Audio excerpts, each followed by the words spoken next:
أما بعد فأعوذ بالله من الشيطان الرجيم بسم الله الرحمن الرحيم رب اشرح لي صدري ويسر لي أمري واحلل عقدة من لساني يفقهوا قولي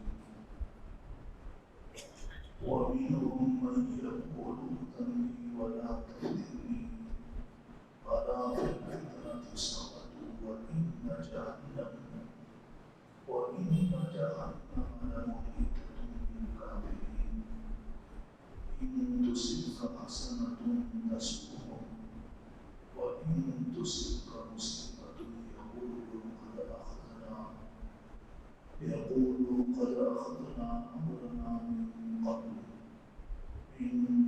ويتولوا وهم فرحون قل لن يصيبنا إلا ما كتب الله لنا هو مولانا وعلى الله فليتوكل المؤمنون.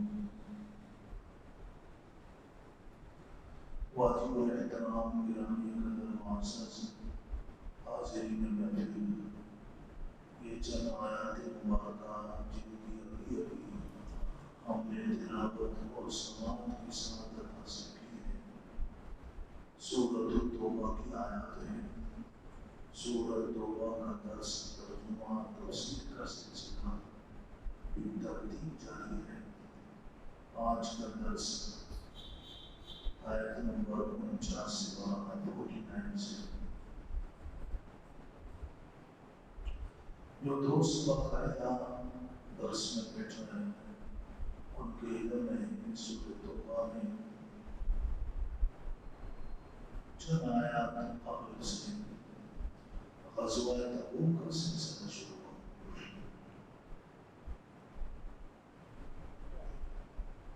غزوہ تبوک پر جو اللہ نے لوگوں کی آزمائش کے لیے حضور اکرم صلی اللہ علیہ وسلم کی مبارک زندگی میں بالکل آخر میں اس غزوے کو رکھا، اس میں قرآن کریم کے بیان کے مطابق اس میں لوگ تقسیم ہو گئے۔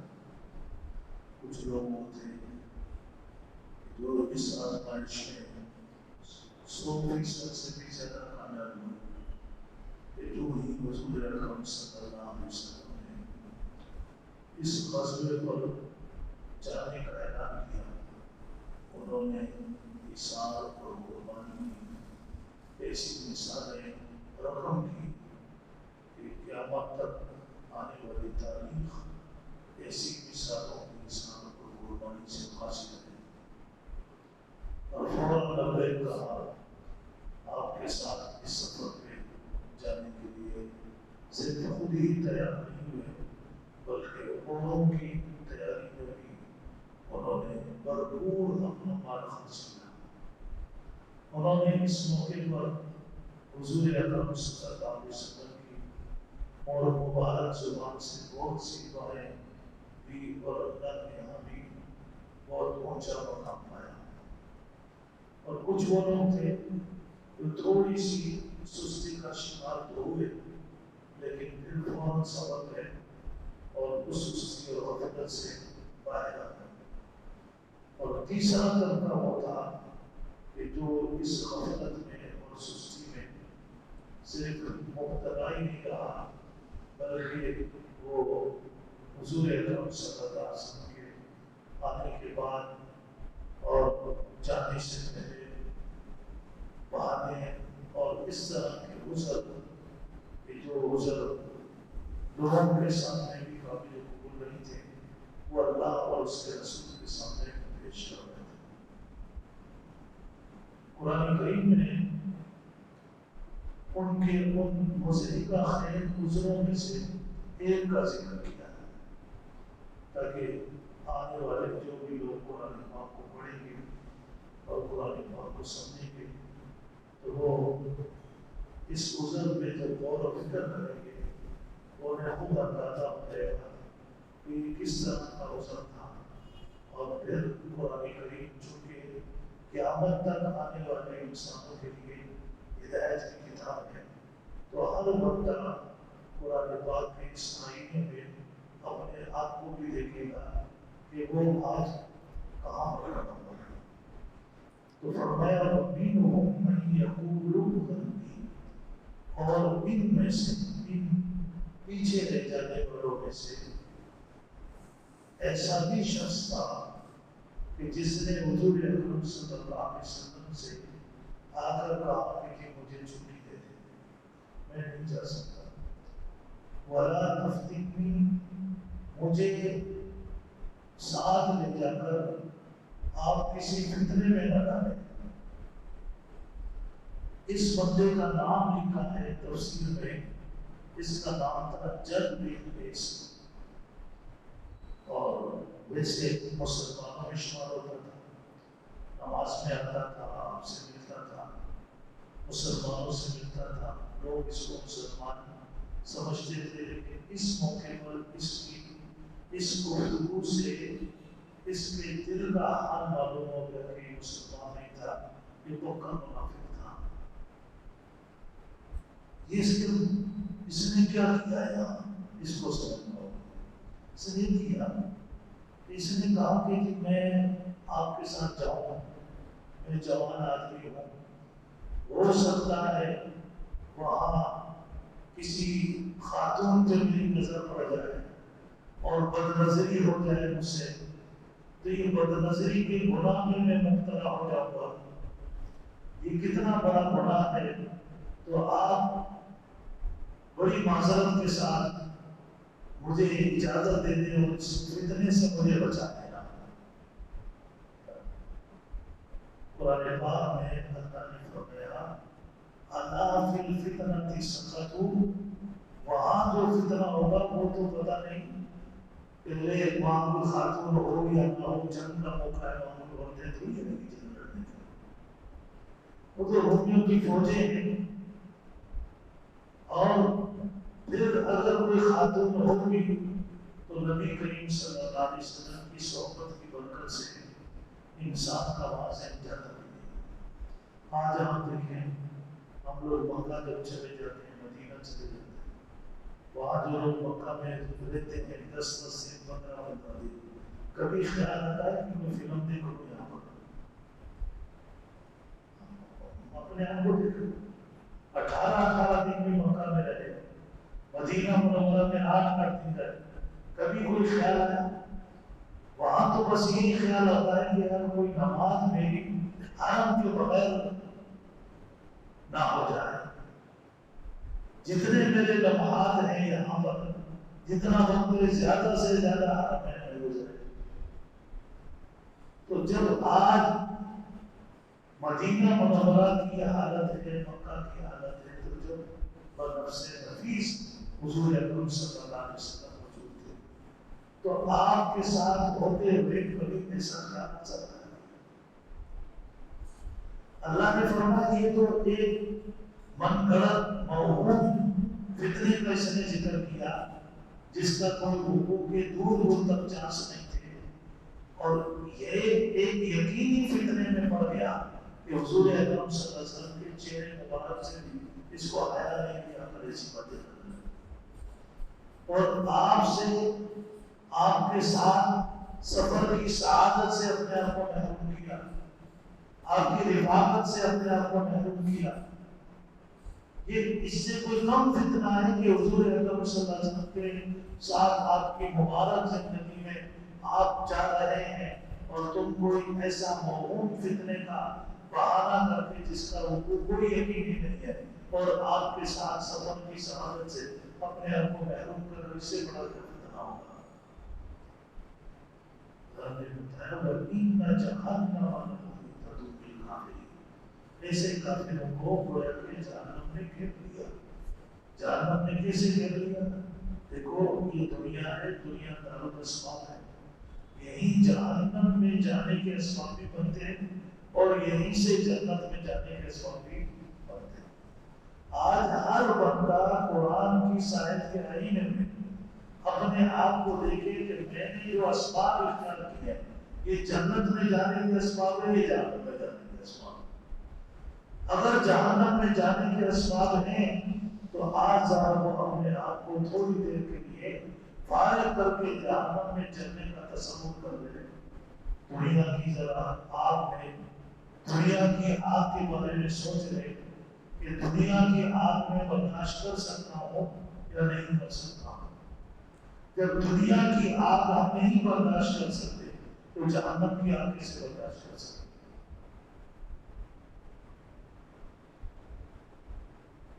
تو فرمایا کہ یہ گویا کہ جب جہنم میں جانے کے اسباب اختیاری کر لیے ہیں تو وہ یہ سمجھ لیں کہ وَإِنَّ جَهَنَّمَ لَمُحِيطَةٌ بِالْكَافِرِينَ کہ آج ان کو جہنم میں گھیر لیا ہے. بس یہاں روح کا جسم کا رشتہ ختم ہوگا اور پھر یہ اپنے آپ کو جہنم میں جلتا ہوا پائیں گے.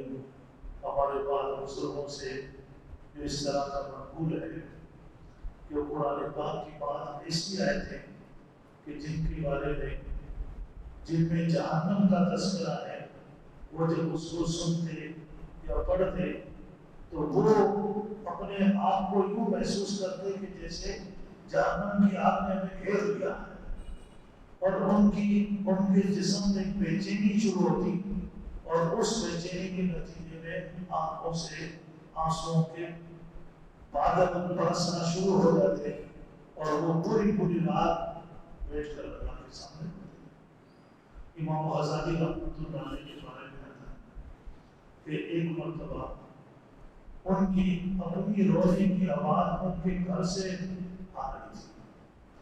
تو ان کا ایک خیرخواہ ہے گزر رہا تھا، اس نے یہ سن لیا. تو دوسرے دن اس نے آ کر پوچھا کہ رات خیر تو تھی آپ کہ رونے کی آواز آ رہی تھی.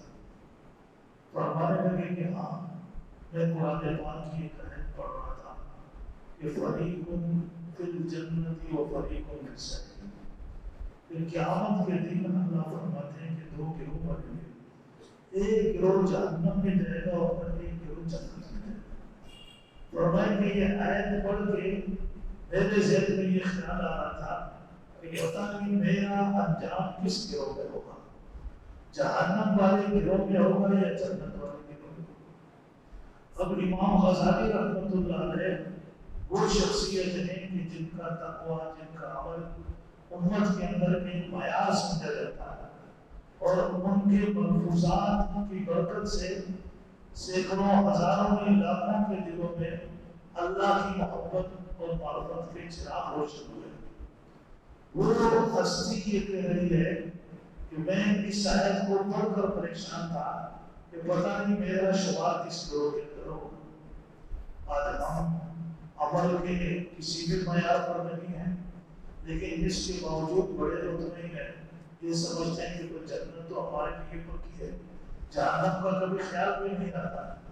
تو ہمیں بھی اپنے آپ کو ان آیت کی روشنی میں دیکھنا چاہیے کہ ایسا تو نہیں ہے کہ موہوم فتنوں کا تصور دلوں میں بٹھا کر اور ایک اللہ کی یقینی عمل پر لوگوں کو چھوڑ دیں. آج بہت سے دوست دین کے بعد احکامات میں عمل نہیں کرتے، یہ سوچتے ہیں کہ اگر ہم اس پر عمل کریں گے تو ہمارے رشتے دار ہم سے ناراض ہو جائیں گے. کیا پتہ ہے ناراض ہو سکتا ہے وہ آپ سے بہت زیادہ خوش ہو جائے. سوچتے ہیں دین کے اس حکم پہ عمل کیا تو ایسا نہ ہو کہ جناب ہمارے دوست ہم سے ناراض ہو جائیں. ہو سکتا ہے کہ جناب ہمیں ہماری ملازمت سے نکال دیا جائے. امریکہ میں ایک نوجوان ملا، وہ خاص اس کا نام ہے پاکستانی، لیکن بس وہاں رہتے ہیں ان کا تو اس نے سنت کے مطابق داڑھی بھی رکھی اور اس نے کہا کہ میں ایسی جاب کروں گا کہ جہاں جو ہے وہ جمعے کی چھٹی ہو، کہ جمعے کی نماز میں اطمینان کے ساتھ پڑھ سکوں.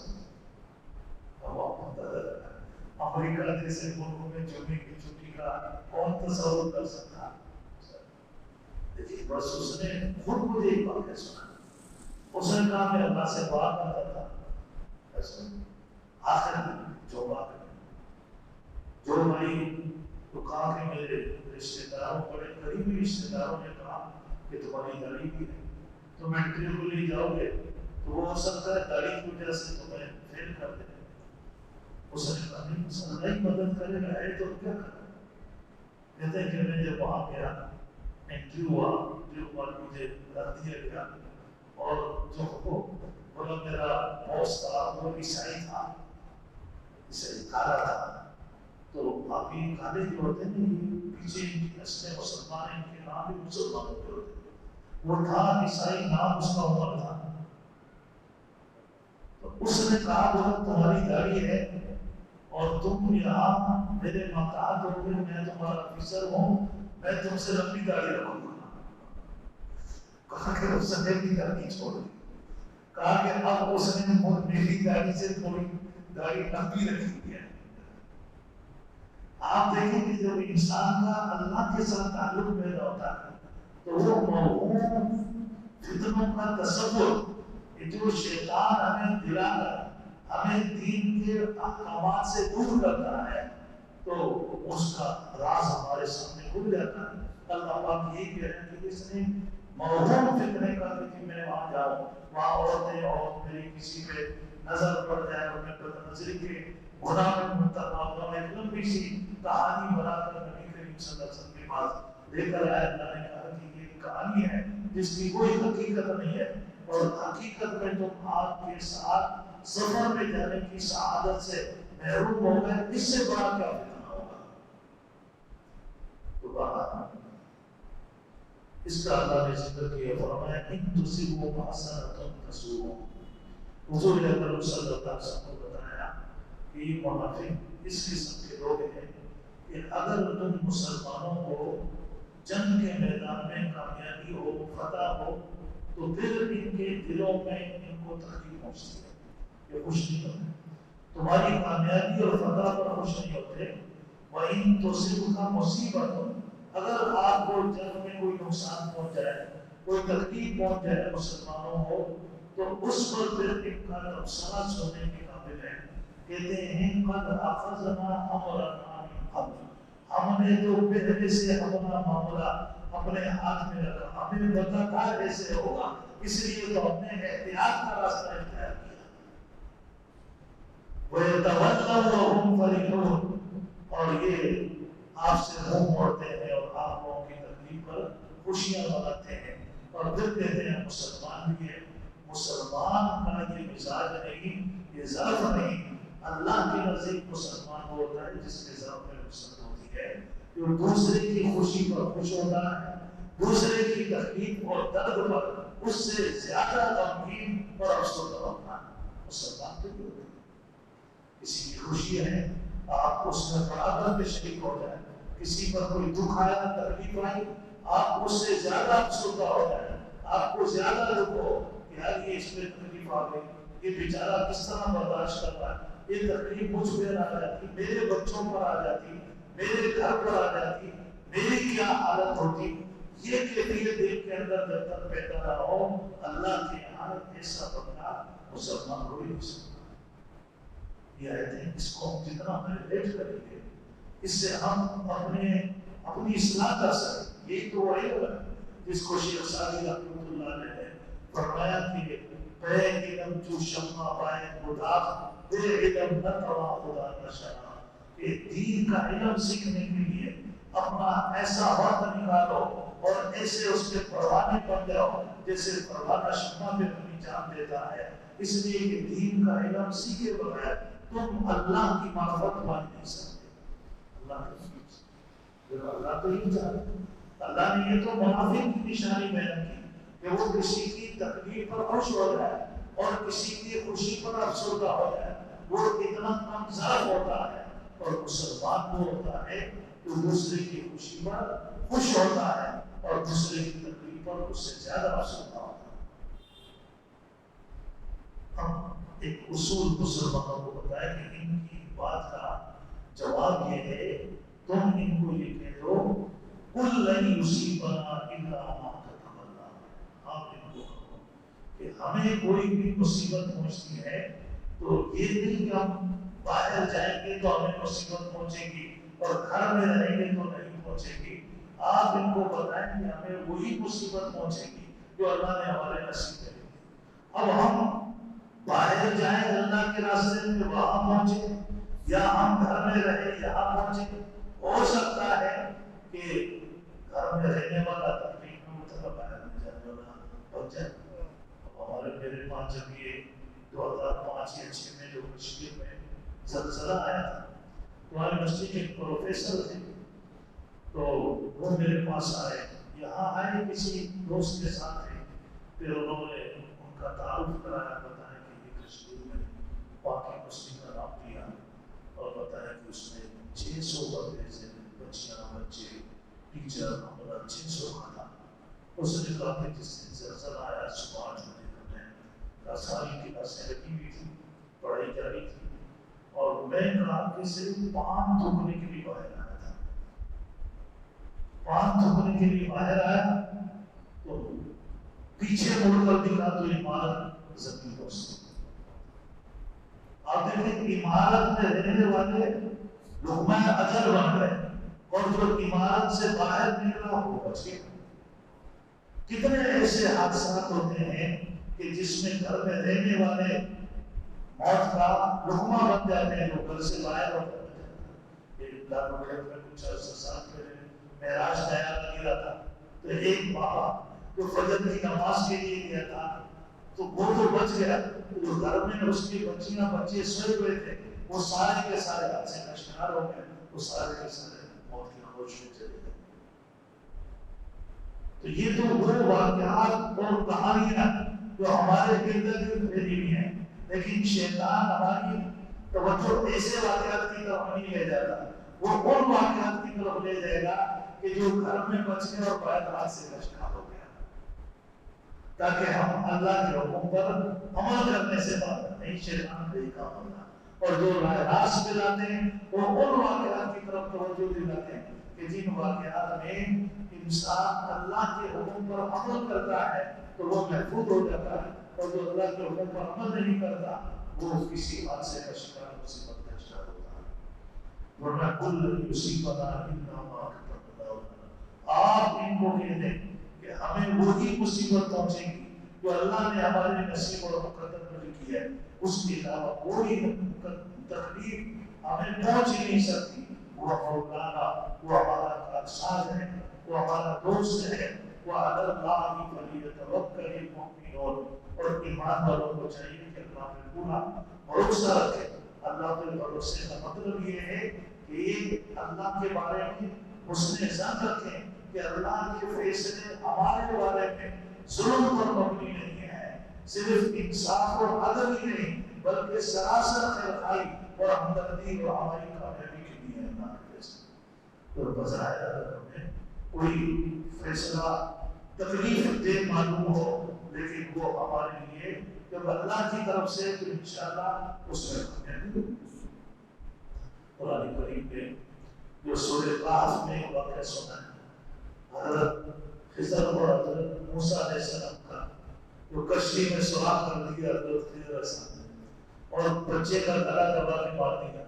حضرت موسیٰ علیہ السلام نے سوال کیا تو بہرحال جو بعد میں انہوں نے جواب دیا وہ جواب قرآن ہمیں سنانا چاہتا تھا کہ اللہ کی طرف جو تکلیفیں آتی ہے بعد مرتبہ بڑی تکلیف سے بچنے کے لیے ہوتی ہے. اور تکلیف جو کشتی میں سوراخ ہوا وہاں کیا تکلیف آنے والی تھی کہ آگے بادشاہ کے ظالم کائندے کھڑے ہوئے تھے جو صحیح سالم کشتیوں کو چھین رہے تھے, اور جن کشتیوں میں کوئی سوراخ نہ, ان کی کوئی لکڑی کہیں سے ٹوٹی ہوئی تھی تو اس کو چھیڑ نہیں رہے تھے.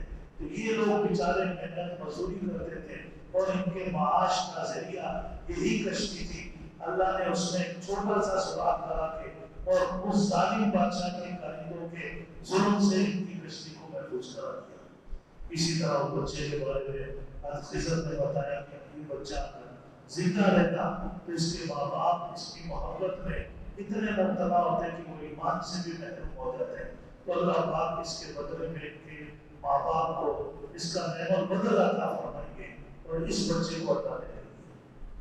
تو یہ ایک دو واقعات قرآن میں سنا، ساری باتیں یہ تو پردہ راز ہے، اگر ساری باتیں آج کھول دی جائیں تو ایمان بالغیب کا مطلب ہی ختم ہو جائے گا۔